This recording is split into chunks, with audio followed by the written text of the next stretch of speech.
Hello. Good evening, Dr. Khandelwal. Yes, good evening. Good evening, sir. Good evening. Sir, are you comfortable to start the session now? Yes. Am I audible clearly? Yes, you are completely audible. So I can start, yes. Yes, you can start. Should I share my screen then? I'll do the introduction, sir. Formal introduction, and then you can start. Sure. Okay. Jay, shall we go live? Sir, just give me 30 more seconds. Let me confirm with the Facebook team, and I'll do the countdown from here. And when I say over to you, then after you can start. Done. If you are okay, I will change my network. I've just checked in. Yeah. Please. You have 1 minute of time. Fine.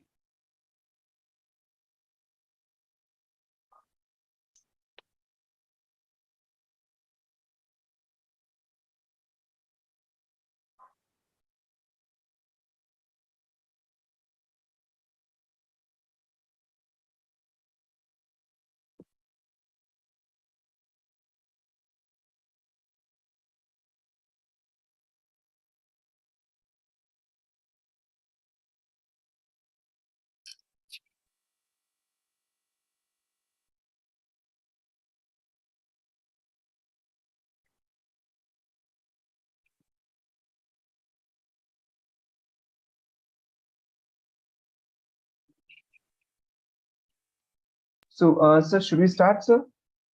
Am I audible? Yes, Yes, you are yes, completely very audible. Fine. But I think this is hanging. Just give me 1 minute. I don't know what. No worries, sir. It is hanging. I'm not able to share screen or do anything. I don't know.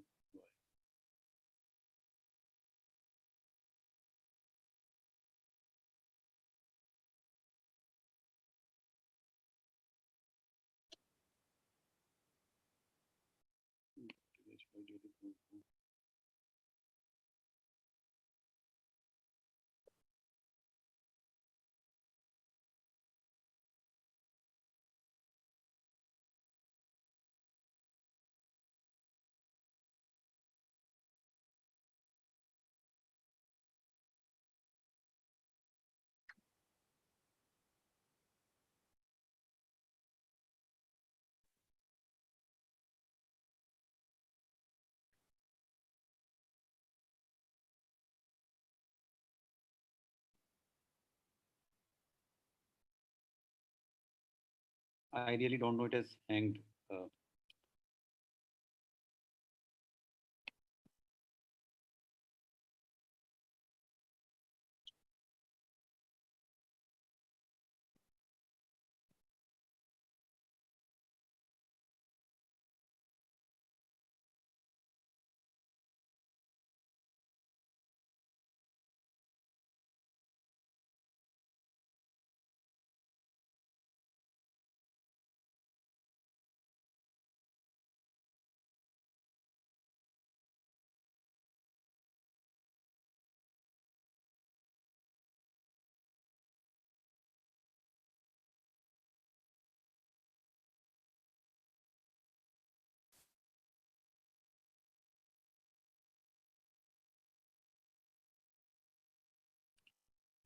If somebody else can then share the slide. On your behalf, sir. Yeah, because I don't know. It is actually hanging. I am not able to log out also. And then, I'm not able to share anything. There's Okay. I No don't issues. continuously sort of.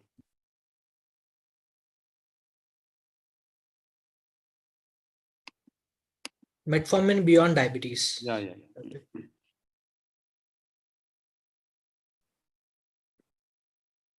So just testing. It's coming, sir. That's visible. It's visible.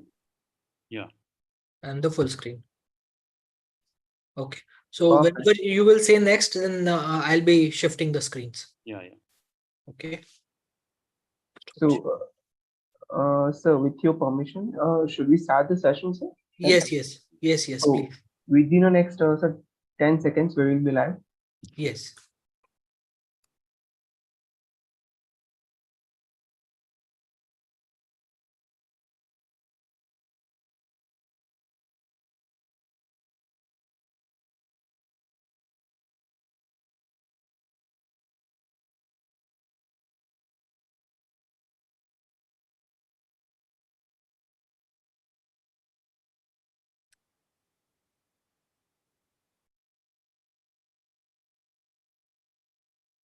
So on a three, two, one.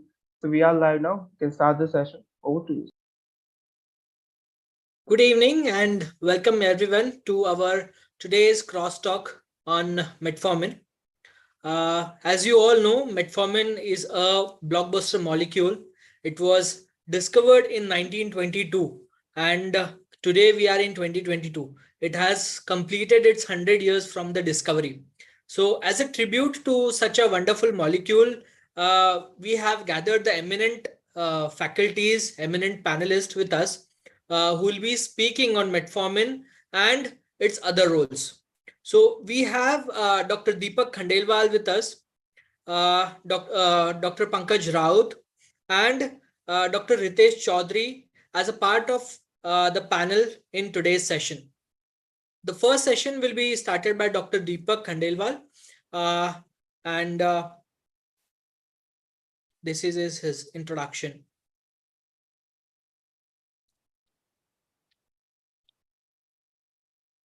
So as you all know, Dr. Deepak Khandelwal has been graduated from AIMS Delhi. He is DM Endo from AIMS Delhi. He is senior consultant endocrinology and diabetes. He has his own clinics, Khandelwal Diabetes, Thyroid and Endocrinology Clinic, and Paschim VR, Delhi. Uh, he is editorial board member of Journal of Clinical Endocrinology and Metabolism. He is treasurer at SPEED. He has more than 125 publications in various international and national journals and textbooks. He is also a principal investigator for more than 20 clinical trials in the field of diabetes and endocrinology. He has been awarded by Anil R. Sheth 2021 award from Endocrine Society of India for Best Young Researcher in the field of clinical endocrinology. He has also been awarded by Dr. MMS Ahuja Award in 2012 for Best DM Endocrinology Candidate at AIMS Delhi. He has first prize in Torrent Young Scholar Award Endocrinology in 2007, and he has also been awarded with Osler Award for Best Oral Paper Presentation in 40th Endocrine Society of India Conference 2010. So with this, I would like to welcome Dr. Deepak Khandelwal to today's session and request you to take the charge and bless us with all your guidance. Thank you. Thank you, Dr. Rahul. Very good evening to everyone. Sincere thanks to Lupin team for organizing today's meeting. Sincere thanks to Dr. Rahul for my kind introduction, and thanks everyone for attending for today's evening meeting. So I think the topic is very, very interesting. The molecule, the gold standard molecule, very old molecule we often don't talk about. Yes, it is the gold standard molecule for the management of diabetes. This is the molecule where we do prescribe to almost every patient with type 2 diabetes unless it is contraindicated or not tolerated. And I think now we have scope of metformin beyond diabetes as well, that is called as drug repurposing. Drug repurposing means we have been using this molecule in the context of diabetes. Now we have other contexts also where this molecule can be used. So next slide please. So this is the table, what I'm going to discuss today about introduction, then role of metformin in various disorders like PCOS, gestational diabetes, non-alcoholic fatty liver disease, role of metformin in obesity. Then we have data regarding metformin and reduced cancer incidence and reduced cancer mortality, then miscellaneous, and then finally conclusion. Next slide, please. So yes, metformin is one of the anti-diabetic molecule. It belongs to the family of biguanides, and it is the most commonly prescribed anti-diabetic medications worldwide. The literature is very immense. This molecule is 60 years old, and this has been prescribed to millions of patients with type 2 diabetes. Most important thing, it is a low-cost medication, relatively well tolerated, and excellent safety profile. And I think the research is going so beyond that it is one of the molecule in the short list of most promising drug for repurposing, beyond diabetes as well. Of course, when we go, what is the mechanism of metformin? A lot of controversy, still not very much clarity. But I think one of the most important pathway that is being handled by metformin is AMP kinase pathway, and that's why it can reduce hepatic and peripheral glucose resistance. Next slide, please. So metformin, when I see in the context of type 2 diabetes, it is one of the very efficacious molecule, very safe molecule, good cardiovascular profile, good metabolic effects, and you can combine metformin with almost every class of anti-diabetic drugs. And that's why absolutely no doubt, most commonly prescribed anti-diabetic drugs. And still, as per most of the guidelines, it is the first line anti-diabetic agent in most of the patients with type 2 diabetes, unless it is contraindicated or not tolerated. Next slide. But can we talk about metformin beyond diabetes? Yes. Now we can talk about metformin beyond diabetes, and I will discuss that part. Next slide. So first disease where we have role of metformin is PCOS or polycystic ovarian syndrome. This is a common problem in younger females, affects almost 5 to 10% of women in reproductive age group, and the manifestations can be like irregular cycles, anovulatory cycles, infertility. Then you can have dermatological manifestations like hirsutism, acne, and sometimes androgenic alopecia also in these young women as well. What is really important, the core pathophysiological mechanism of PCOS is insulin resistance, and that's why these women are at much higher risk of developing type 2 diabetes in future. Not only that, other metabolic disorders like non-alcoholic fatty liver disease, cardiovascular disease, and other cardiovascular manifestations, they are much more common in women with PCOS. Now, when pathophysiology is insulin resistance, I think the best insulin sensitizer that we have in the world is metformin. That's why a lot of data about metformin in the context of PCOD. Next slide, please. So the most important role that metformin has been found in the context of PCOS, it is in terms of irregular cycles. So only metformin monotherapy can sometimes help in regularization of periods in women who have oligomenorrhea or irregular cycles in women with PCOS.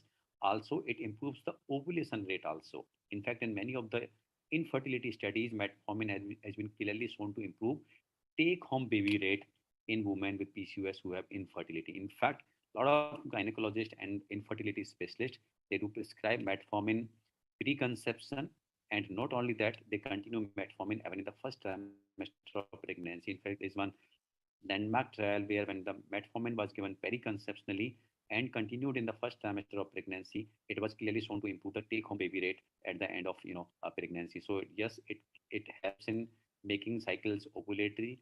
It helps in sort of better fertility rates, and not only that, it also improves the pregnancy outcome also if it is continued in the first trimester of pregnancy. And that particular study, it was shown to decrease the miscarriage rates as well. So yes, metformin is one molecule which we very often prescribe in young women with PCOS, primarily in women who are overweight, obese, who have prediabetes or diabetes, who have symptoms related to irregular cycles, who are looking for fertility. Some manifestations like dermatological manifestations like acne and hirsutism, they may not respond to metformin monotherapy, and for that, you need to actually put some anti-androgens also in the treatment of PCOS. Next slide, please. And the next entity, of course, it is part of diabetes only, gestational diabetes. Again, we have a lot of data about metformin and in GDM. In fact, the Endocrine Society guidelines recommends that yes, metformin can be given in women with GDM if they are not being controlled with medical nutrition therapy. Also, as per these guidelines, if somebody has received metformin in pregnancy, now they are lactating, they have over diabetes, yes, you can prescribe metformin even in lactation. In fact, in my own practice, I do use metformin in GDM. I do use metformin in pre-existing type 2 diabetes and pregnancy, and I also do use metformin in lactation as well. So yes, metformin is one drug. Of course, everyone with GDM or pregnancy and diabetes will not respond only to metformin, and these patients will definitely require most of the time will require insulin's primarily basal bolus regimen. Next slide. We have landmark trial, that is the MIG trial, metformin in GDM trial. You see more than 700 women. It was published in New England Journal of Medicine. 751 women, 20 to 33 weeks of gestation, GDM, and they were randomized to receive either metformin or insulin. So of course, metformin, if it was not enough to control glycemia, then supplemental insulin was also given. What was important? No significant difference in terms of neonatal complications. Hypoglycemia is less common in metformin. Preterm births more in metformin. glucose targets, they were reached sooner in the metformin group, and also hypertensive complications did not differ. So in this particular study, yes, it was effective molecule. A lot of women, they were able to control with metformin monotherapy, and they were good obstetric and neonatal outcome. And I think this is one of the landmark trial which has really given confidence about use of metformin in GDM. So it is a safe and acceptable drug in the treatment of diabetes in pregnancy. And of course, if you discuss with the patients, always the acceptance is more for any oral medications as compared to injectables. Next slide. Similarly, we have data regarding non-alcoholic fatty liver disease also, because one of the core pathophysiology of non-alcoholic fatty liver disease is insulin resistance. Also, patients who have NAFLD, note known diabetes, but these patients, they have usual risk of higher type 2 diabetes in future. So in some of the studies, yes, some manifestations, they have been shown to be improved, but as of now, we really don't have any hard outcome data with metformin in terms of liver histology or significant improvement in liver enzymes. There was one important trial, that tonic trial, no significant improvement in terms of primary outcomes of sustained improvement in ALT over time. But in fact, in one of the study, the risk of hepatocellular carcinoma, which is increased in patients with non-alcoholic fatty liver disease. It was, in one of the patients of type 2 diabetes study, what was shown, the risk of hepatocellular carcinoma in patients of type 2 diabetes who were taking metformin, the risk of SCC was lesser as compared to someone who was not taking metformin. So I think that is a very good message. Next slide. So this is one of the meta-analysis, again, looking 10 randomized controlled trials, more than 450 patients. And what they have found, metformin could effectively reduce the serum fasting glucose levels, HOMA-IR index in non-alcoholic fatty liver disease at the end of 6 months follow-up, and also liver enzymes and HOMA-IR index at the end of 12 months follow-up. Next slide. Then I think a lot of noise is there about the role of metformin in obesity. Of course, if somebody has diabetes, then we do prescribe metformin in obese or overweight patients with type 2 diabetes. But patients without diabetes, as of now, data is limited. So in the absence of insulin resistance or in the absence of diabetes, as of now, it is not approved drug for the treatment of obesity. However, some of the patients, they do lose weight with metformin, and that's primarily because of decrease in appetite with metformin. Next slide. So this is one of the meta-analysis in adult population. What you see here, metformin treatment has modest, it has mild to modest reduction in BMI. On the contrary, it is a safe drug. So it is a good choice for overweight and obese individuals who are either diabetic or at high risk of diabetes. But in the absence of diabetes, as of now, it is not approved medication for weight loss.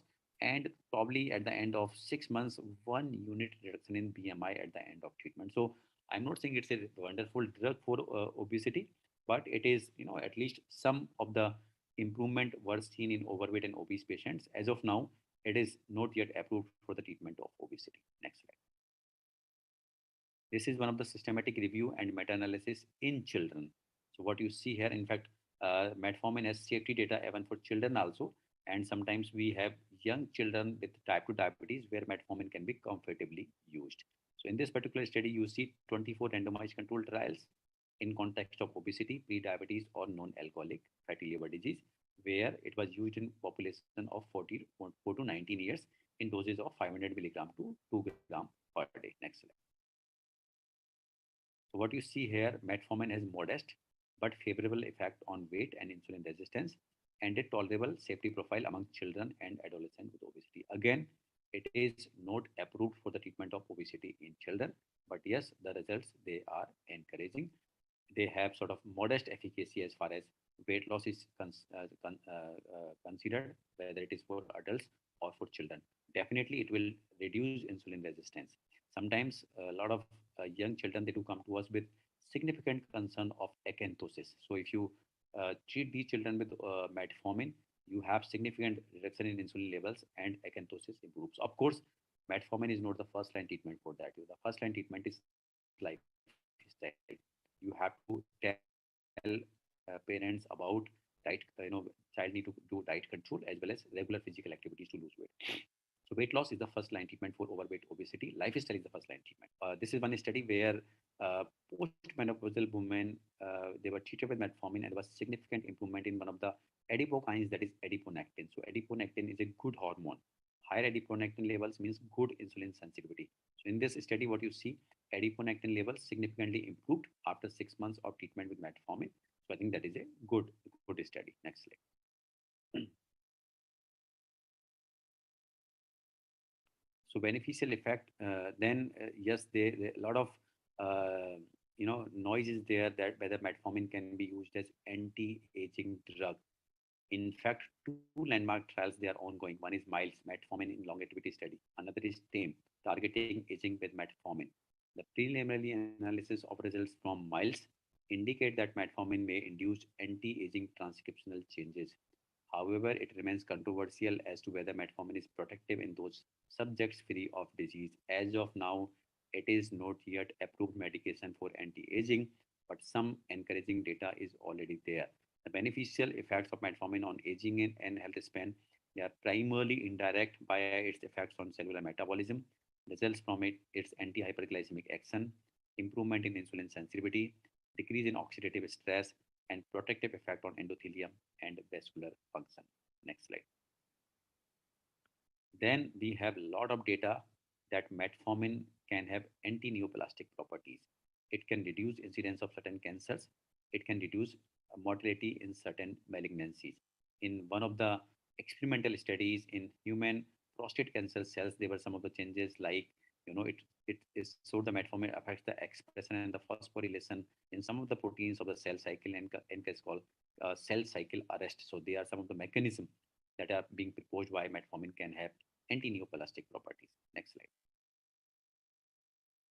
So this is one of the comprehensive review of recent advances where there are some of the mechanism or some of the good things they are being proposed about metformin that it can reduce certain malignancies. It can reduce the mortality of certain malignancies. It can improve the outcome of certain malignancies when you are treating with chemotherapy or radiotherapy. So yes, at least some of the protective data is there with metformin. Next slide. So this is one of the study published in European Journal of Endocrinology, where almost 27% reduced risk of various malignancies with the use of metformin. And somebody who was using metformin for at least 3 years, their risk was reduced by almost 36%. So I think that is very good message. As of now, this is not to be prescribed in general population to reduce the risk of malignancy.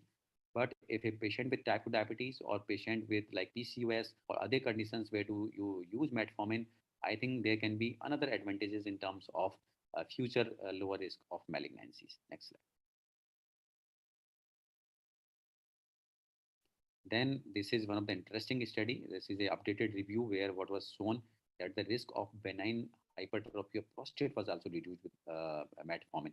Similarly, it was shown to have some good effects or beneficial effects in arteriogenic erectile dysfunction. So yes, a lot of good data is coming about metformin. Next slide. Then some possible role in neurodegenerative disorders like Alzheimer's, Parkinson's, ALS, Huntington's disease. And again, the mechanism can be primarily because of a decrease in oxidative stress and decrease in neuroinflammation through mitochondrial and glucose metabolism. So yes, some possible role is coming up in neurodegenerative diseases as well. Next slide. So just to summarize, yes, as of now, metformin is one of the wonderful drugs for the treatment of type 2 diabetes. It is a upcoming drug for drug repurposing. Now we are moving beyond diabetes and we want to use this drug for other purposes. For some indications, it is already approved, like you can use metformin in PCOS. It is approved by some of the societies to be used in gestational diabetes. Then in some of the indications, we have data, but it may not be approved as of now, like non-alcoholic fatty liver disease. Some data is there. Obesity, some data is there. Malignancies, yes, we have good data that it can reduce the risk of malignancies or mortality out of malignancies. Many of these indications, they are primarily out label, but I think, a molecule which is a very safe, which is efficacious, which is low cost, and which is, we have got long-term safety data, more than 60 years of safety data. I think it is a very promising molecule. Thank you.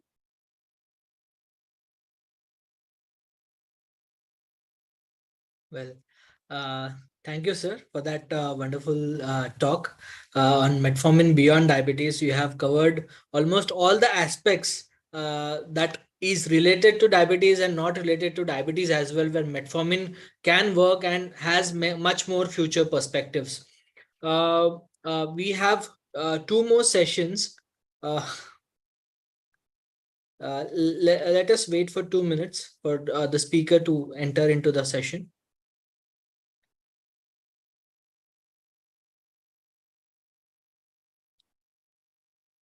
If there are any questions as of now, I can answer those questions. Yeah, sure. Just let me check, sir.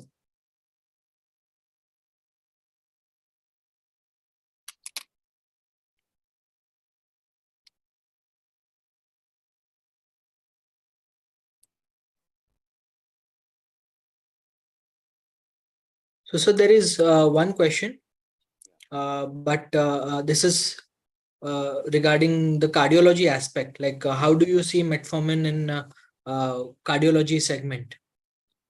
So, of course, as of now, not to be used in patients with cardiovascular disease.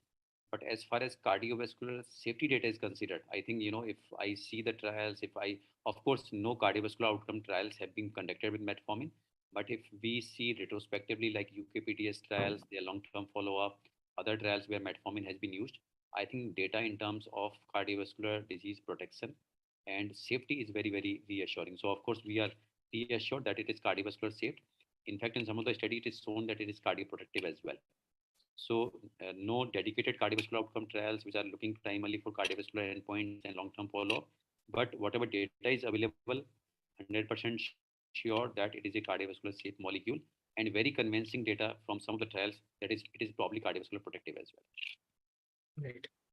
So, sir, the next question is metformin in comparison with SGLT2 inhibitors and CKD. I hope this question arises where the latest KDIGO guidelines, which directly emphasize more on SGLT2 inhibitors. So how do you see metformin in comparison to that?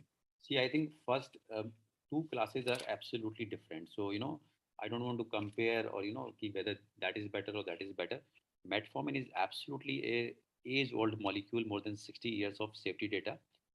Of course, it's not a renotoxic molecule, but because of other reasons, once somebody develops CKD, either we need to modify the dose of metformin or beyond certain EGFR, it is contraindicated. So suppose EGFR is less than 30, metformin is not to be used. If EGFR is more than 60, we can comfortably use full dose of metformin. Between 45 to 60, again, we can cautiously continue the full dose of metformin. If EGFR is between 30 to 45, new initiation of metformin should not happen.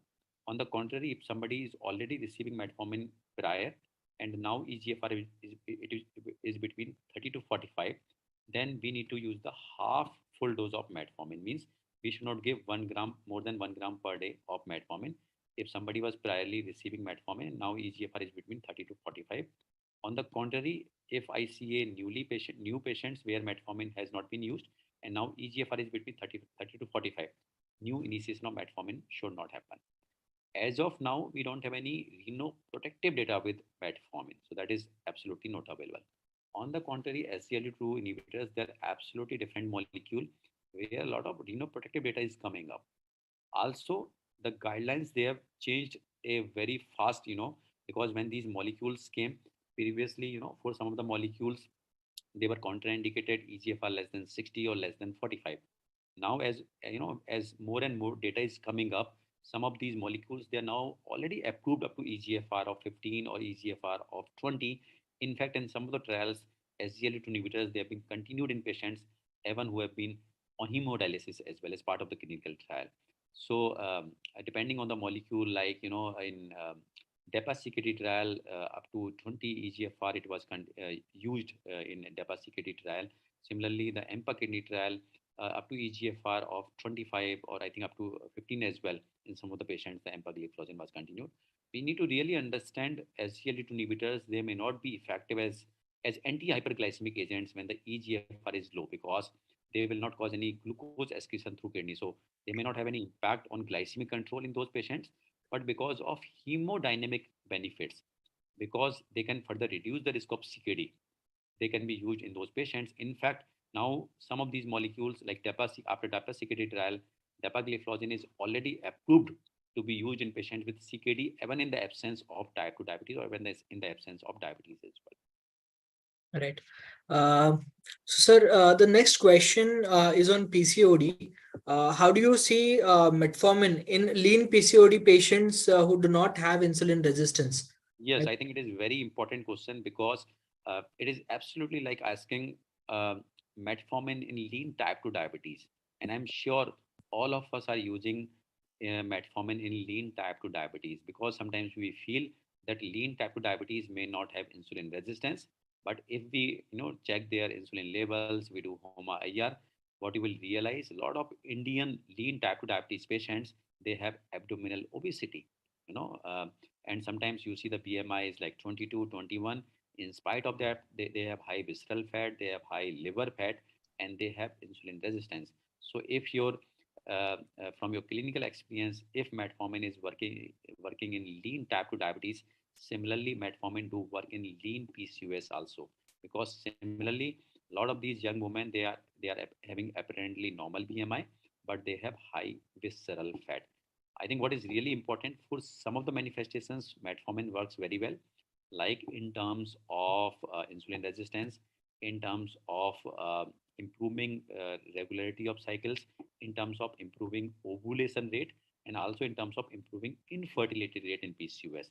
For some of the manifestations, which are primarily skin manifestations, which are being driven by a androgenic pathway, either because of high testosterone or because of high uh, tissue responsiveness to testosterone, those manifestations really does not respond very well to metformin. But if it is someone with PCOS and infertility, someone with PCOS and irregular cycles, even if they are lean, I would like to use the low dose of metformin in those young ladies. Right, sir. So, sir, the next question was in continuous to this question, like, what is the dose of metformin that should be used in such patients? So again, in PCOS, I think especially for lean PCOS, I do start with 500 milligram once daily, and sometimes I just stick to maximum dose of 500 milligram twice daily. Great.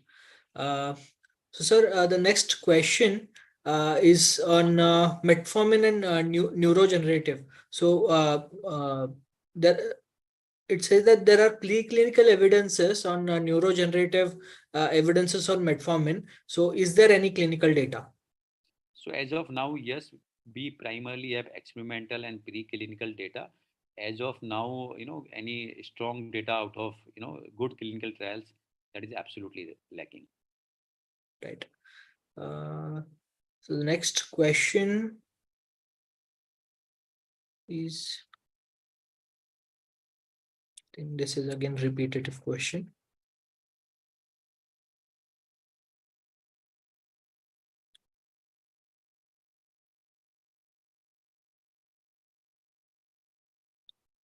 Next question is metformin. Does metformin improves infertility? Yes, definitely, absolutely, no doubt in Yes. PCOS. Yes. Um, I think we have received these many questions for now.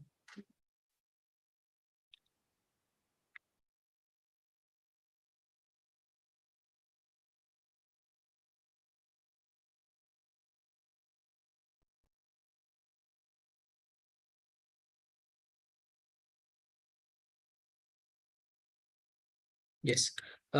We have received one more question. Metformin in postprandial hyperglycemia. So yes, if it is someone with type 2 diabetes and even a postprandial, so of course, some molecules, they have more effect on fasting hyperglycemia. Some molecules have more effect on post-meal hyperglycemia. Theoretically, metformin has more effect on fasting hyperglycemia and type 2 diabetes, but that does not mean that metformin does not work for post-meal hyperglycemia. So whether it is fasting hyperglycemia or post-meal hyperglycemia, I will, use metformin in type 2 diabetes, absolutely, no doubt. Right, sir. So, sir, we have received one more question again on PCOD. It says that does metformin work on localized oocyte insulin resistance? Okay, very difficult to comment. So a lot of interesting data is coming up in that context, that yes, receptors they have been demonstrated in locally in reproductive tissues as well. So I will not I'm not sure about those mechanistic insight, but I think what is really important, that metformin addresses the core issue of insulin resistance. It causes more of ovulatory cycles. It improves cycle regularity, and definitely, as I was discussing, whether you want to use either alone or in combination with other ovulation induction medications like clomiphene, it definitely improves fertility rate in women with PCOS. Great, great, great. Thank you, sir, for all your answers. I think it's time to welcome our next speaker, Dr. Pankaj Raut, on the dais.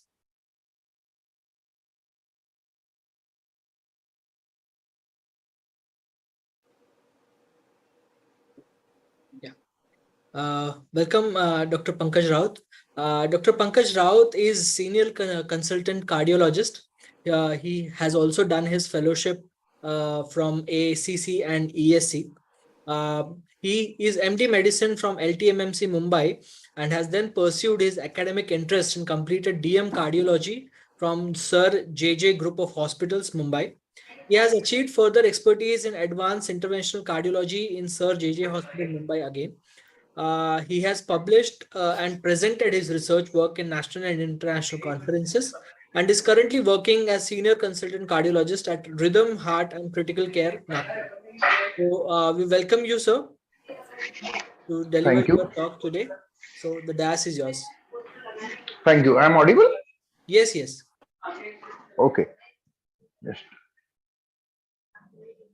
I will share my screen.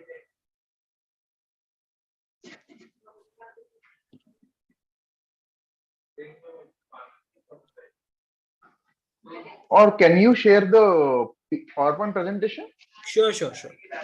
I'll do Okay. it.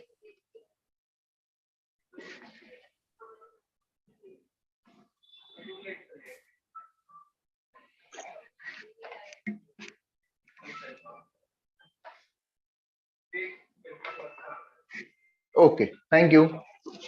So, in cardiovascular practice or in cardiodiabetic practice, metformin is a basic or very important medicines for all the cardiovascular physicians.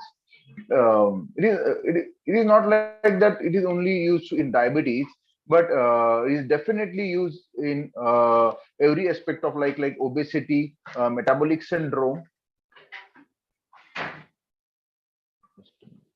metabolic syndrome. So, although we have plethora of options for treatment of type 2 diabetes, but there are baseline or very important medicines which should be included in the prescription of the cardio-diabetic patient. So metformin is first medicine on all the prescription. Metformin is the only drug which has stood the test for all of the above things. Metformin was discovered 100 years back in 1922. A French physician, Jean Stern, discovered it and introduced as a medication in France and US in 1957. Now, all the guidelines recommend metformin as a first-line pharmacological therapy in type 2 diabetes. Clinical consideration of metformin, definitely metformin has high efficacy in diabetes and also in insulin resistance. It do not cause hypoglycemia. It causes weight reduction or definitely it causes moderate weight loss. Definitely it is CV safety, ASCVD risk decreases there, potential benefit in cardiovascular disease. It is neutral So you're on mute, sir. in heart failure. Route of administration is oral. There are renal benefits are also there. Definitely progression to diabetic kidney disease is neutral. Additional consideration, GI side effects are, though there are common like diarrhea, nausea, and potential to cause vitamin B12 deficiency. The benefits of metformin that it decreases the weight it decreases the weight and it improves your insulin sensitivity or decreases your insulin resistance. So, what are the CV effects of metformin? So coming to why the cardiologists also like the metformin in their obese or diabetic patient, because It counteracts the metabolic stress with an agent such as metformin of equal importance, which reverses the cardiac dysfunction and it interrupts the neurohumoral stress. Metformin ameliorates metabolic stress on the heart by reducing blood glucose level and by using two modes of action, reducing gluconeogenesis and enhanced glucose uptake with the tight coupling to the oxidation by peripheral tissue.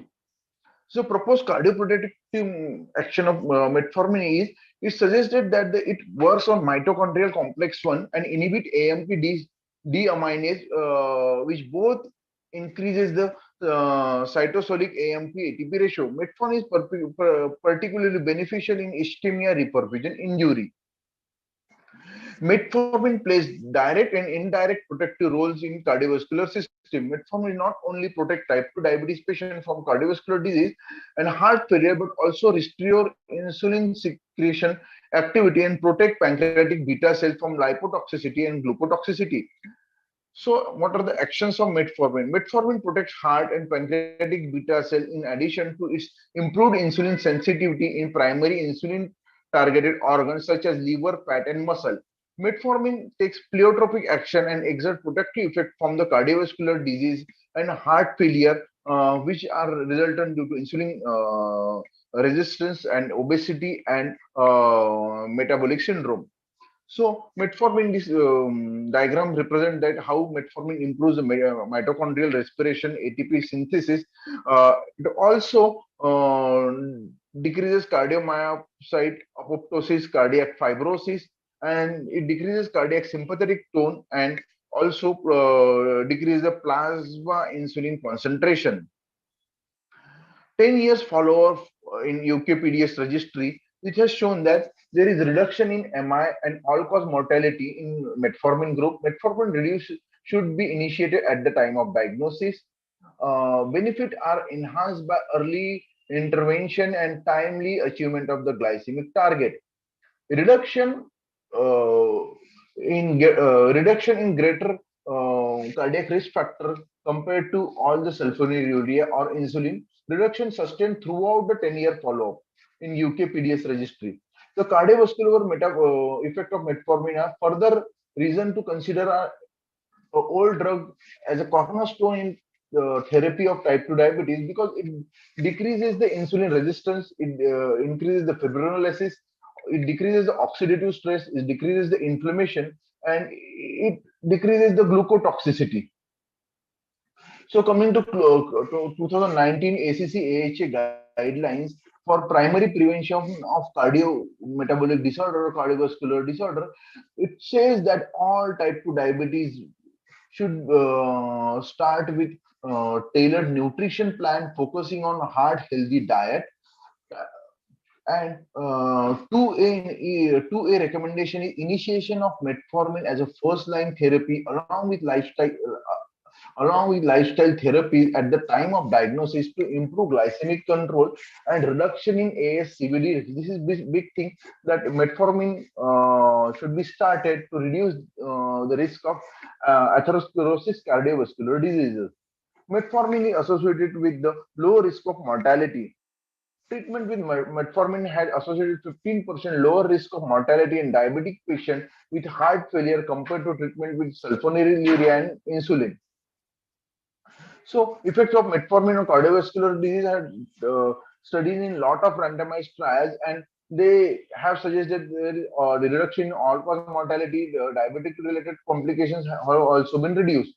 Coming to next slide, metformin was associated with reduced risk of congestive heart failure, mortality when compared to sulfonylurea. Metformin has demonstrated that metformin may even reduce the risk of heart failure and mortality in diabetic patients while improving the survival rate up to 2 years. Metformin future prospect, a variety of evidence has suggested that metformin has potential as a treatment with CVD irrespective of diabetic status. Present clinical status says that metformin in CVD without type 2 diabetes has led to all-cause reduction in cardiovascular risk in in the many trials of metformin, even in absence of diabetes, and timely to consider metformin in metabolic syndrome. Yes, thank you.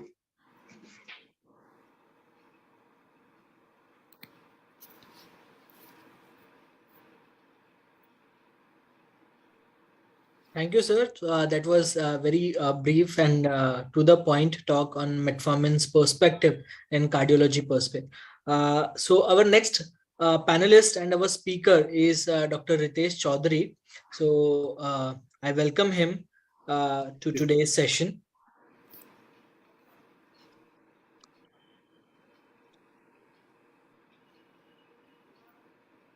Dr. Ritesh Chaudhary is consulting physician and diabetologist at Kanpur, India. He was also an ex-secretary physician forum at Kanpur and ex-scientific secretary at Kanpur Diabetes Association.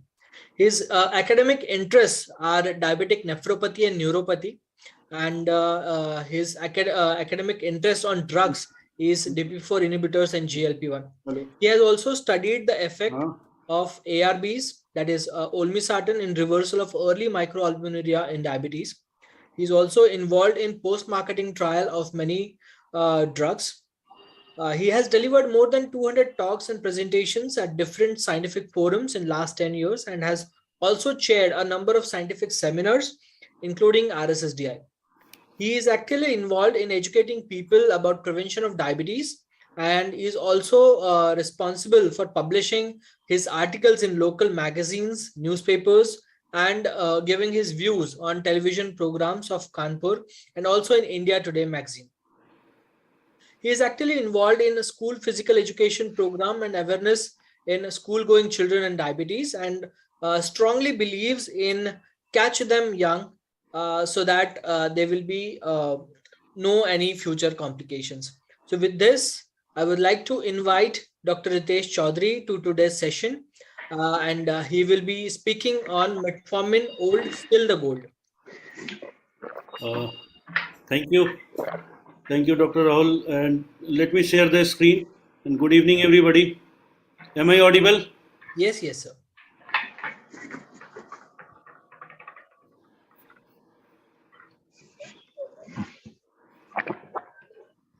Yes, sir. The screen is now visible.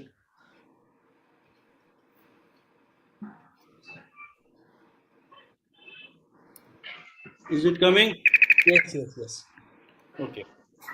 So, good evening, everybody. Let me start. The metformin is old, is still gold for diabetes. So old is gold. One of the molecule we are using for last so many years. I am using for last 20 years. Now we'll discuss the following are the contents of our discussion today. First, historical overview, mechanism of action, metformin, the management of adult diabetic patients. So these are we'll discuss one by one. So I don't want to go into the detail of table of contents. So let me start with this. There is a historical overview of metformin. As Dr. Saab was telling my previous speaker, that metformin was first discovered in 1918, 100 years ago, and principally derived from the plant Galega officinalis.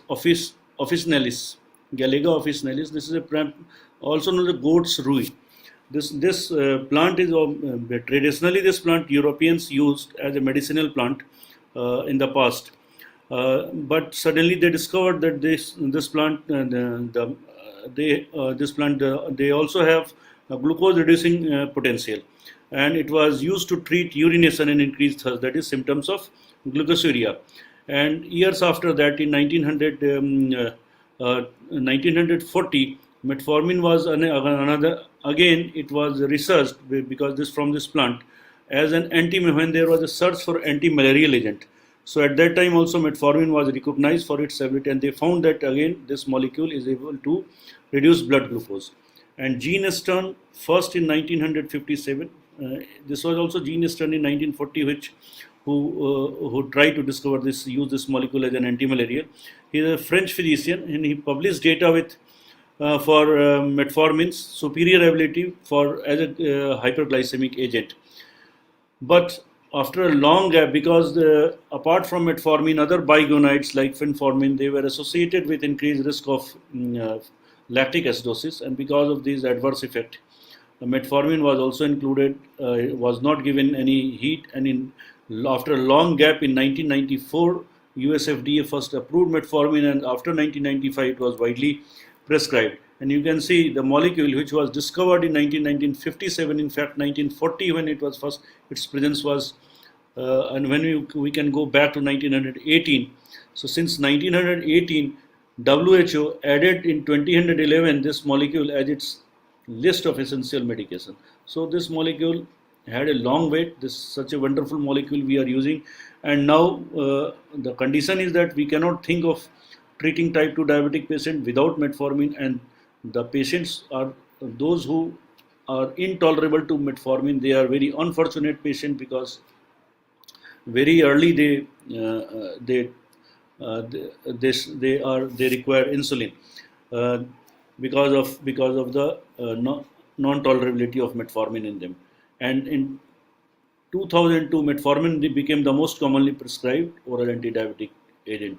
From 2005, International Diabetes Federation recommended metformin as the first-line treatment for type 2 diabetes. So nowadays, all the guidelines, they say that after lifestyle modification, metformin is the first-line drug, and we all know, and practically we cannot think of treating type 2 diabetic patient without metformin. So this was a historical overview of metformin. Coming to the mechanism of action of metformin, so traditionally this beautiful slide is taken from Dr. Di Fronjo's ominous octet, and we all know that there are almost 8 pathophysiological defect which has been coined in type 2 diabetes, which has been implicated in type 2 diabetes. And out of these 8 defects, metformin has basically, there is a hepatic glucose production, and metformin acts on that. And if you ask me the exact mechanism of metformin, so exact mechanism of metformin nobody knows, but these are the suggested mechanism which shows that it acts basically, it is a cyclic AMP, it activates cyclic AMP dependent protein kinase, and which results in inhibition of gluconeogenesis. This is one of the main mechanism of action, suggested mechanism of action, and because of this inhibition of gluconeogenesis, there is a reduction in hepatic glucose production. Moreover, recent studies has also shown that metformin reducing hepatic glucose production by it antagonizes glucagon's ability to reduce cyclic AMP in hepatocytes. So this is also one of the mechanisms suggested right now. Apart from that, it also inhibits mitochondrial glyceraldehyde 3-phosphate dehydrogenase enzyme, which is used in pyruvic acid pathway, and after that acetyl coenzyme is formed and it enters into the into TCA pathway. So there is a partial inhibition of this enzyme also. It also has impact on GI tract by altering or microbiota GI microflora, and leads to increased glucose utilization. And also it is suggested that there is slight increase in GLP secretion is there because of this mechanism, and hence we all know that increased GLP secretion leads to reduction in plasma glucose. So these are the different mechanisms which has been suggested for metformin action. Exact mechanism is hardly known. There are different pharmacological effects of metformin in type 2 diabetes. First, we know we use this molecule for hyperglycemia, so glycemic control. It reduces insulin resistance, and because it acts on several insulin dependent and insulin independent actions of hepatic glucose production, it improves peripheral glucose disposal, intestinal aerobic glucose metabolism, and assists endothelial function. It reduces fasting hyperinsulinemia, and hence we all know because of these mechanisms it helps in reducing insulin resistance. It is not a weight reducing agent, but usually stabilizes body weight, can facilitate reduction in excess adiposity. There is hardly any significant impact on blood pressure. There is again very modest impact on lipid profile in some hypertriglyceridemic patients. Some anti-thrombotic activity has been suggested for metformin, like decrease in platelet activation inhibitory factor 1, fibrinogen, and platelet aggregation. So by this mechanism, they also help in improvement in capillary perfusion. They also help in, there are animal studies showing reduction in myocardial infarction and increased survival in type 2 diabetes. reduction in carotid intima medial thickness. So these are all different pharmacodynamic effects of metformin. Now, in the management of diabetic patient, where is the place of metformin? So, as we all know that current guidelines from all the American ADA, AACC, they all recommend early initiation of metformin as first line drug for monotherapy or in combination therapy with type 2 diabetes mellitus because of the different beneficial effects. We all know first glucose lowering impact, second they are extremely low cost medicine. This is the none of the molecule is as cheap as metformin across the globe. Low level anti-diabetic agent. Side effects are extremely low and absence of weight gain. So these are weight neutral molecules. So that's why there are different. These are the suggestions for metformin use as a first line drug. Now metformin can be used in combination therapy. So almost all of the molecules which are available can be used in combination with metformin. Not only oral agents, oral hypoglycemic agents, but also insulin. They, when combined with metformin, maximum tolerated dose of 2 gram or 2.5 gram, they reduce HbA1c level between 1.5 to 2.2% in patients who are not optimally controlled on diet and exercise. Now coming to one of the most controversial topic of metformin and pregnancy. Since we all know that metformin crosses placenta and that provides a concern regarding its use in pregnancy, because when it will cross the placenta, mother and fetus they may be impacted, fetus particularly may be impacted. So still it is not approved by US FDA in pregnancy, but there are different meta-analysis and observational studies. They show that metformin, when given in pregnancy, they have not shown adverse impact and they have shown beneficial effect. First, one of the important trial, the MIG trial, metformin in gestational diabetes, they found no significant difference in composite fetal outcome between metformin and insulin. And number two, when the results of MIG trial, the follow-up of infants who were born in MIG patients, particularly in Australia, Adelaide, this trial was conducted. So when they were followed for 2 years and they were examined, because those mothers who were exposed to metformin in utero, they presented a reduction in insulin resistance at 2 years. They found probably related to an increase in subcutaneous fat. So reduction is visceral fat and increase in subcutaneous fat. So this was suggested as one of the mechanism in the MIG-2 trial, which was follow-up of infants. Whether metformin can be used in childhood and adolescence? Now, there are many children and adolescents. They are worldwide. They are presenting type 2 as in the form of type 2 diabetes, not type 1, type 2 diabetes. Obese children, they present with type 2 diabetes, and very frequently we are seeing them. And metformin can be used in those patients for reducing blood glucose, HbA1c, weight, and total cholesterol. So there is some evidence that suggests improvement in metabolic control in type 1 diabetes also, but for all practical purpose, it is not approved for or indicated for type 1 diabetes. But there are some studies which has shown that obese type 1 diabetes patient, when metformin is added to insulin therapy, they reduce insulin dose requirement. But for take-home message, metformin is not approved for type 1 diabetes right now, so should not be used. These are different studies in controlled environment. Now coming to the CV safety of metformin, and my previous colleague has already explained about the cardiovascular safety of metformin, and we all know that cardiovascular safety, metformin is cardiovascular safe drug, and there are different studies which has shown its safety in CV in cardiovascular cases. The first and most important was the UK-PDS trial, and we all know that UK-PDS trial was the earliest trial in type 2 diabetes, newly diagnosed type 2 diabetes, which showed us the different paths or showed us the light regarding treatment of type 2 diabetes with different drugs. So you can see that in UK-PDS trial, there were two arms, two important. One was the overweight patient arm, and one was the normal weight patient arm, and they were the normal weight arms were randomized to intensive treatment with sulfonylurea. Particularly at that time, chlorpropamide was available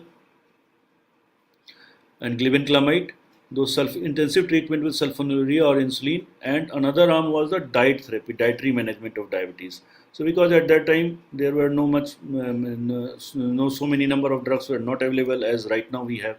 So this was the protocol of the therapy, protocol of the study. In overweight patients, metformin was given in another arm. Intensive treatment with metformin was given, and those patients who failed in intensive treatment with sulfonylurea or insulin in overweight arm also, or in in non-overweight arm, addition of metformin was again added to sulfonylurea. So metformin was primarily used in overweight patients in UK-PDS trial, and you can see that the first UK-PDS, there was also a follow-up UK-PDS, that is, one was UK-PDS 34 initially, there was 10-year follow-up UK-PDS, and that this blue line you can see here after 10 years of post-trial follow-up. So when the first data of UK-PDS was released, all you can see that I am directly coming to the all-cause death. This was significant in both initial and follow-up of myocardial infarction. The p-value you can see 0.01 and follow-up 0.005. So it had beneficial impact, although not protective, but beneficial impact on myocardial infarction, and hence it proved that metformin reduced MI by 39%, coronary death by 50%, and stroke by, this was relative risk reduction, by 41% over a median period of 10.7 years, which was the initial duration of this UK-PDS trial in newly diagnosed overweight patient with type 2 diabetes.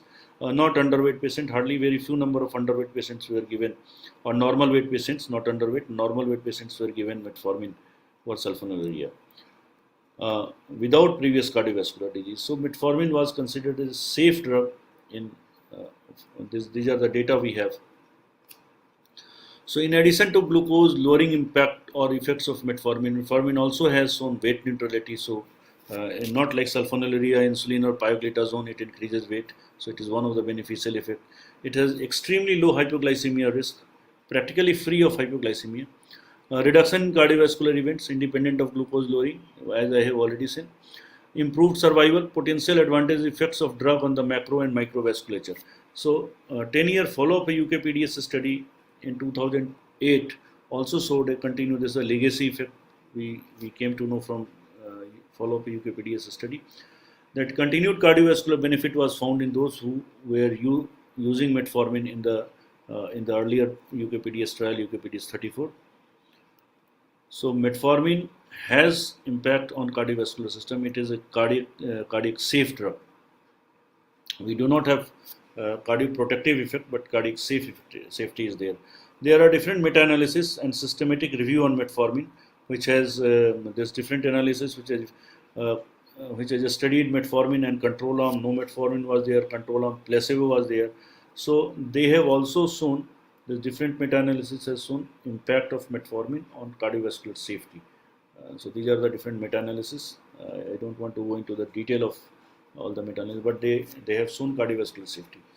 Now, can metformin be given in pre-diabetes? What is the role of metformin in pre-diabetes? So in one of the study, that is the National Health and Nutrition Examination Survey, NHANES-3 in USA, they screened for impaired glucose tolerance. The normal people, they were given OGTT, glucose, 75 gram of glucose, and they were screened for this impaired glucose tolerance. So we know the definition of impaired glucose tolerance. It comes under impaired fasting glucose and impaired glucose tolerance. Impaired fasting glucose is less than 126 milligram, and impaired glucose tolerance 140 to 200. So these all comprise almost 35 to 38% of the patients, and up to 70% of individuals, when they were followed, 70% of the individuals with pre-diabetes, these are called pre-diabetes, they will eventually develop diabetes after 2 to 3 years of time. So screening of these patients and lifestyle modification is utmost required in these patients. Now there is a causal link between genetic and environmental risk factors in development of type 2 diabetes. We have genetic risk factor which leads to insulin resistance and beta cell dysfunction, and environmental risk factors like overeating, lack of exercise, etc., leading to weight gain and physical inactivity. Again, they are correlated. So ultimately, weight gain, physical inactivity leads to type 2 diabetes, and later on they develop beta cell dysfunction. Insulin resistance also ultimately is the initial stage. Later on, when the diabetes progresses down the line, 5 year, 10 years, type 2 diabetic patient, beta cell dysfunction and beta cell deterioration start. This is also the data we have from UKPDS. Now, there is a progression of pre-diabetes. We all know that if pre-diabetes is left untreated meaning to say that if lifestyle modification is not advised, or we'll see the impact of metformin over in pre-diabetic patients. Can we give metformin or not? Then they progress to type 2 diabetes after 2 to 3 years. So there is a glucotoxicity and lipotoxicity. They all leads to insulin resistance. There is also beta cell defect leading to hyperglycemia. So first there is insulin resistance in pre-diabetes. This is the progression. This insulin resistance leads to impaired fasting glucose or impaired glucose tolerance. There is an increase in circulating plasma insulin levels, and which leads to compensatory hyperinsulinemia by excessive production of beta cell, and ultimately leads to beta cell insufficiency and development of full-blown type 2 diabetes mellitus. These all ultimately leads to damage to the micro and macrovasculature, and hence micro and macrovascular complications develop in diabetes. Now coming to management of pre-diabetes and what is the role of metformin. So first of all, let me tell you that lifestyle modification is the first line treatment for pre-diabetic patients. Diet and exercise.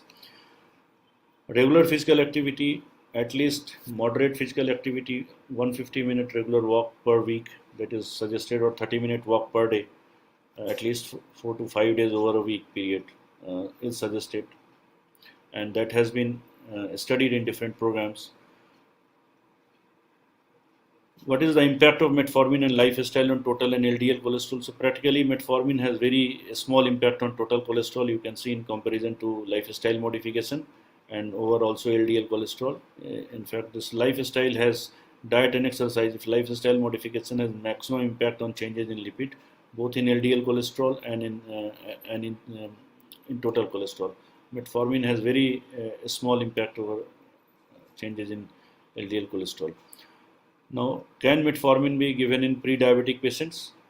Now, ADA 2022 says that metformin can be used for prevention of type 2 diabetes and should be considered in adults with pre-diabetes with certain conditions, like adult 25 to 59 years, so very obese person like BMI more than 35 kilogram, with higher fasting plasma glucose more than 110, higher HbA1c more than 6, and women with prior gestational history of gestational diabetes mellitus in one pregnancy. So these are the subset of patients where you can use metformin along with lifestyle modification, recommendation for lifestyle modification. But lifestyle modification is the first, after that it comes. AACC 2020 also places metformin in along with lifestyle therapy for hyperglycemia. They first treat atherosclerotic cardiovascular disease risk factors, like you can treat with hypertension by giving antihypertensive drug or antihyperlipidemic drug, statins, etc. Weight loss therapy, and hyperglycemia. If hyperglycemia is there, fasting more than 102 hour plasma glucose more than 140, and you are not able to control with lifestyle alone, you can use in metformin in these patients. So this is also one of the where you can use in certain subset of patients, again obese patients particularly, you can use metformin.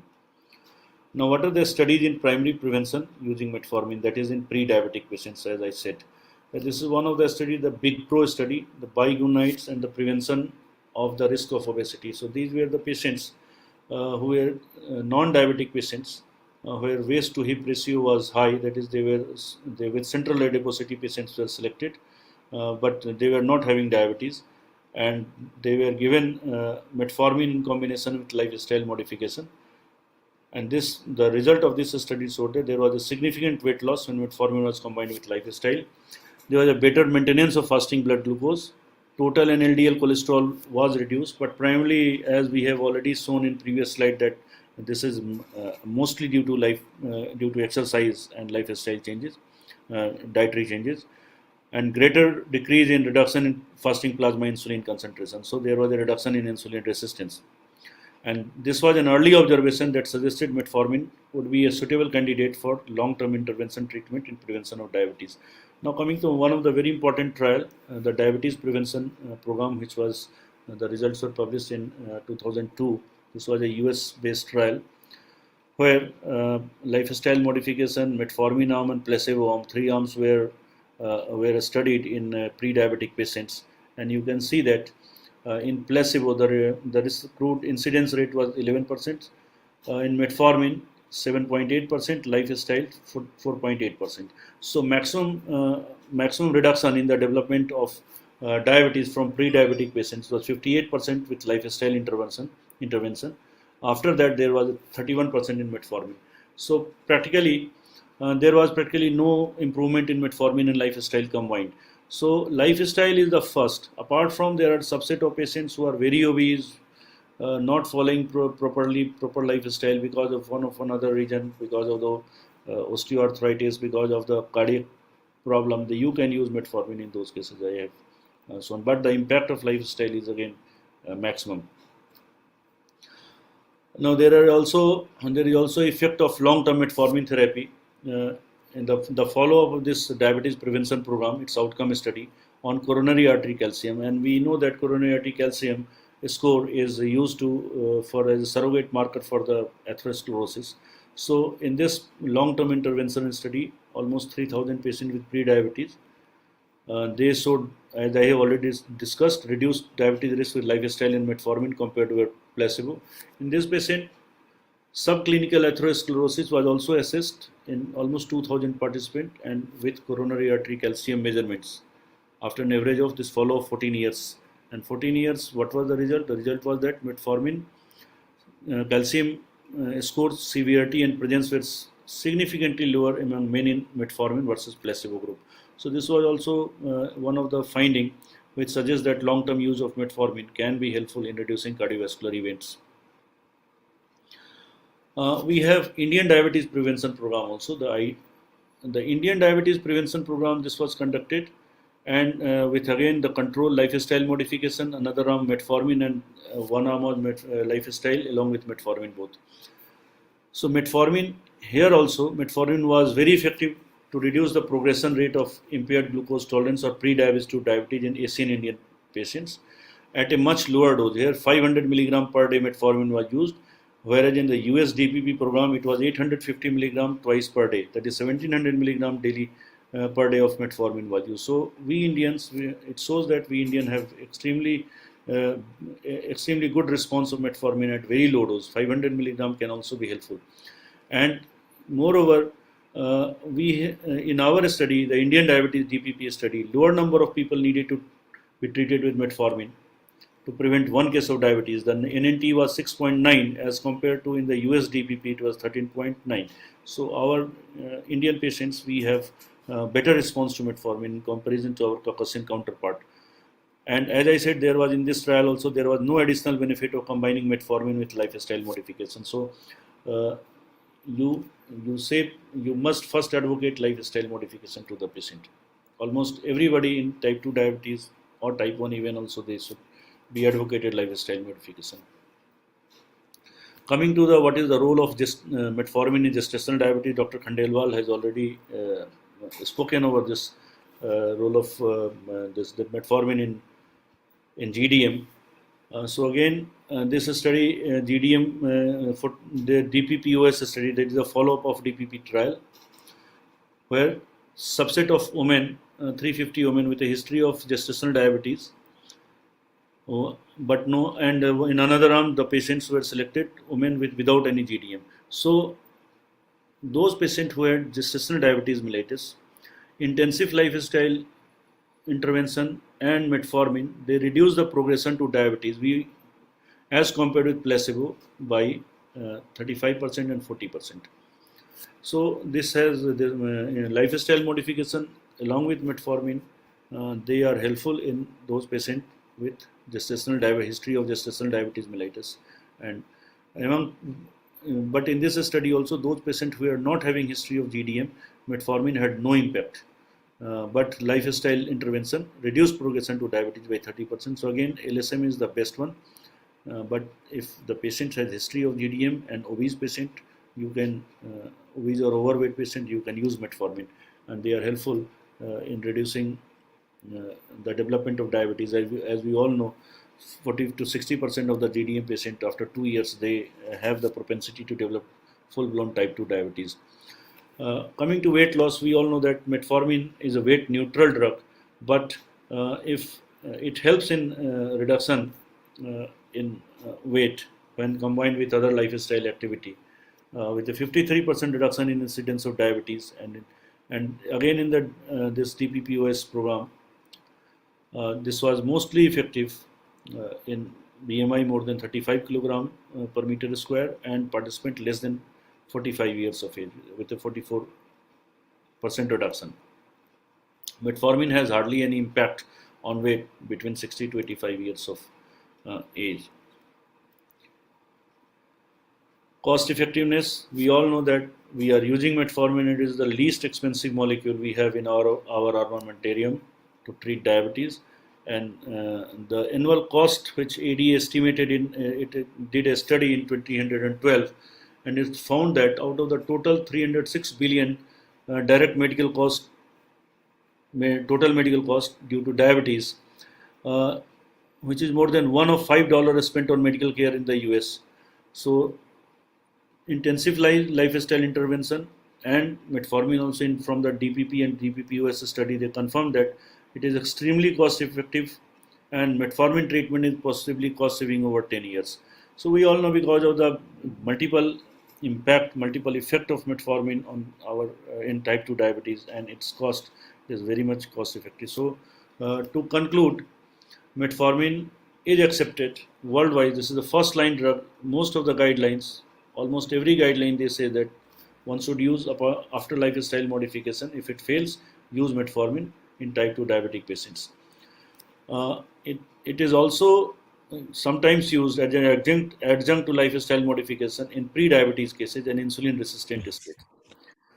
Many literature and evidence supports that it can be used in patients without any fear, less fear of lactic acidosis. Now we have data that it would be contraindicated mainly to fear of lactic acidosis, which has been overemphasized, because now we have data that lactic acidosis is extremely rare, and this medicine can be used up to EGFR 30 ml per minute per 1.73 meters square.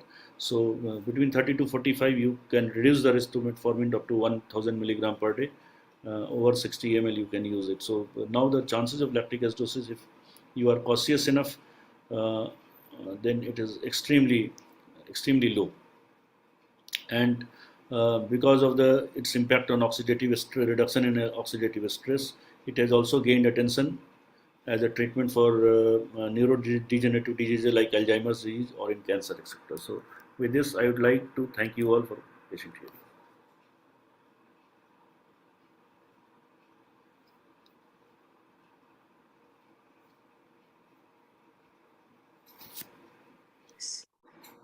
Thank you, sir, for that crisp and wonderful talk on metformin, old still the gold. So with this, I think now we can start the Q&A sessions. We have received few questions. The first question is on cardiology perspective of metformin. Metformin with or without diabetes in CV benefits. So would you like to answer, sir? Yes. No, metformin without diabetes. Metformin doesn't have cardioprotective impact. It is cardiac safe. One can use metformin in cardiac patients. And the patient should not be a heart failure case. In heart failure, if the ejection fraction is very less, there are chances of acidosis. So in those cases, you cannot use it. But it is not like that of other molecules like SGLT2 inhibitor, the beneficial effects we are seeing with in congestive cardiac failure. But in cardiovascular, particularly the atherosclerotic cardiovascular disease, metformin is not contraindicated. It can be used safely, as we have data from different studies. Regarding non-diabetic patients, there is no recommendation to use metformin in non-diabetic patients in cardiac cases. Great. So the next question is on the body weight perspective. Role of metformin in patient with in obese patient without diabetes. Again, metformin is a weight neutral molecule. Metformin is not a weight losing molecule, number one. So, along with lifestyle modification, if the patient doesn't have any pre-diabetes, meaning to say that if fasting plasma glucose is less than 90 or less than 100, I would say, postprandial plasma glucose is less than 140, so patient doesn't have any, or HbA1c is less than 5.7, patient doesn't have any feature of pre-diabetes, any marker of pre-diabetes, then there is no role of metformin. Metformin can only be used, as I have already suggested, I already given in my presentation, that in subset of obese patients with impaired fasting glucose or impaired glucose tolerance, they can be used, but not in non-diabetic patients. Great. The next question is on pancreatogenic diabetes. Is metformin suitable for treating pancreatogenic diabetes?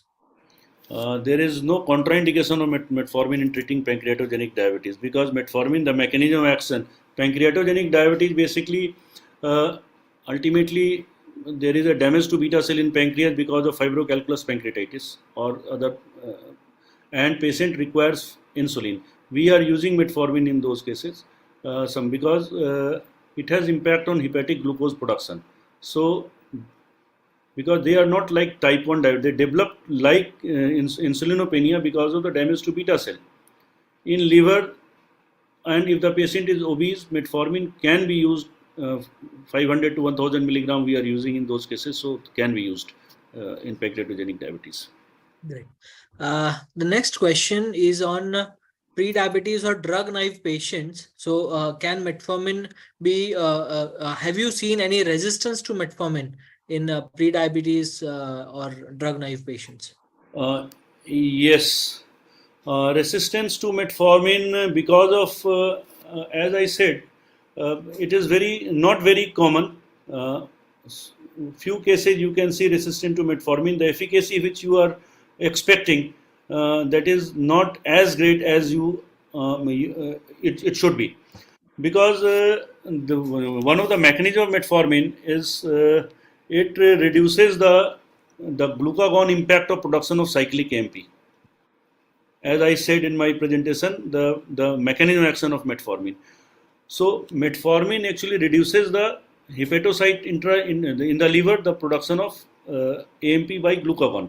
Okay, and there is a certain, it is suggested that there is a genetic polymorphism in few cases, and when there is a genetic polymorphism, there is a impaired impact of metformin or less impact of metformin in those patients. In those patients, you will see that the benefits or the hyperglycemia reduction what you are expecting, that is not being found.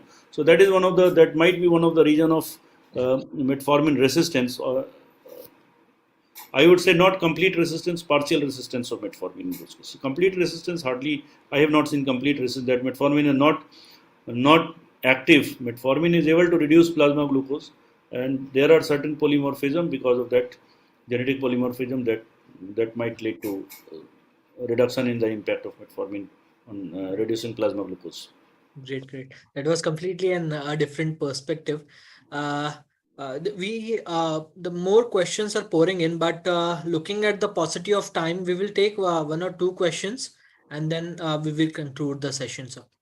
The next question is on effect of metformin on exercise in type 2 diabetes. Effect of metformin on exercise. Exercise in type 2 diabetes. No, exercise is part of lifestyle modification. And in diabetes, obviously, if you look at the guidelines, if the glucose is not controlled by lifestyle modification alone, then the first line treatment is to use metformin. Now, when you combine metformin with lifestyle in diabetes, definitely there will be a greater impact on reduction in plasma glucose. This was not shown in pre-diabetic cases. As I have already shown that there was no impact of combining metformin with lifestyle modification in pre-diabetes, both in Indian DPP study and in US DPP, Diabetes Prevention Program study. But when the patient develops diabetes, you need to reduce plasma glucose also. And if with lifestyle modification only, if it is not coming down, you add metformin. This is the simplest guideline. All the guidelines they advocate, and after that, you are getting you will get the result of reduction in plasma. So obviously, why not you use metformin? That is the guideline what it says. Great. The next question is again on guidelines. The later guidelines mainly focus on SGLT2 inhibitors and above in various complicated conditions. So, where do you see metformin in such conditions in these latest guidelines, and how do you see metformin in future? Metformin is the first line drug. As I said, it is old is gold, still it is gold. First line after lifestyle modification, again it is lifestyle and metformin. After that, if the patient develops atherosclerotic cardiovascular disease or kidney disease, then these guidelines suggest either to use SGLT2 inhibitor or GLP-1 analog, because these molecules have shown superiority in reducing cardiovascular and renal events, particularly albuminuria. But metformin has not shown any superiority. Metformin, because of another reasons, because of its impact on plasma glucose, it is a practically baseline drug for which helps other molecule also to reduce plasma glucose. So metformin will be on the top hand side along with lifestyle, and the guideline says that do not stop metformin. If the guideline is if the patient develops any complications like atherosclerotic cardiovascular disease or chronic kidney disease, then diabetic kidney disease, then over and above you use you use either SGLT2 inhibitor or GLP-1 analog. It doesn't say to stop metformin. Metformin should only be stopped in two conditions. Number one, if the patient has developed some contraindicated indication, like as I said that EGFR, if it is coming down, now SGLT2 inhibitor can be used up to 20 EGFR, but metformin is not recommended to be used up to 20 EGFR. So you can stop metformin in those cases, or you can reduce extremely low doses of metformin. I have seen nephrologists using 250 milligram of metformin in 25 EGFR cases with SGLT2 inhibitors with beneficial impact, and we also know that the risk of lactic acidosis now is extremely low. So metformin will remain there, or if the patient starts developing hypoglycemia, along with when you are compelled to add SGLT2 inhibitor or GLP-1 because the patient requires that as per guideline, then you can reduce the dose of metformin, but ideally should not be stopped. Only stopped in very few conditions. I have hardly seen any condition where I have to stop metformin, and so many cases of high risk cases who are taking already SGLT2, or even hundreds of patients who are on GLP-1 analog. Hardly metformin I have found to be reduced or metformin to be stopped. So metformin will remain where it is right now. In future, nobody knows what science says. We were not knowing that a molecule which was presented in 2014 by EMPIREC trial has so much beneficial impact as simple SGLT2 inhibitor. And at that time, it was only said that how can a molecule which leads to glucosuria, which leads to UTI, because at that time there was an uproar that the molecule which leads to UTI can be used in diabetic patient, because diabetes itself is a predisposing factor for UTI, and you are adding a molecule which again enhances UTI. Right. But now whole scenario has changed, because this is science, and in future what will happen nobody can tell, but right now it will remain where it is. Great. Wonderful, sir.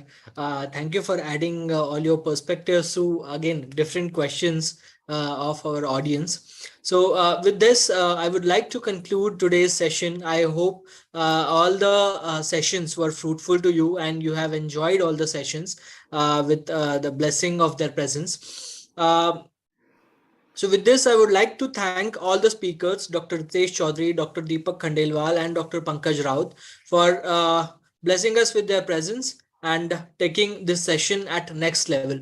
I also thank our technical team, our marketing team, Lupin on behalf, and our attendees and the fraternity for taking your time to attend this session and have a fruitful discussion.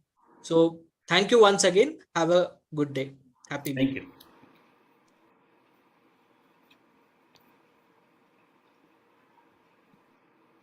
So thank you all. So from here, I'm ending the meeting now.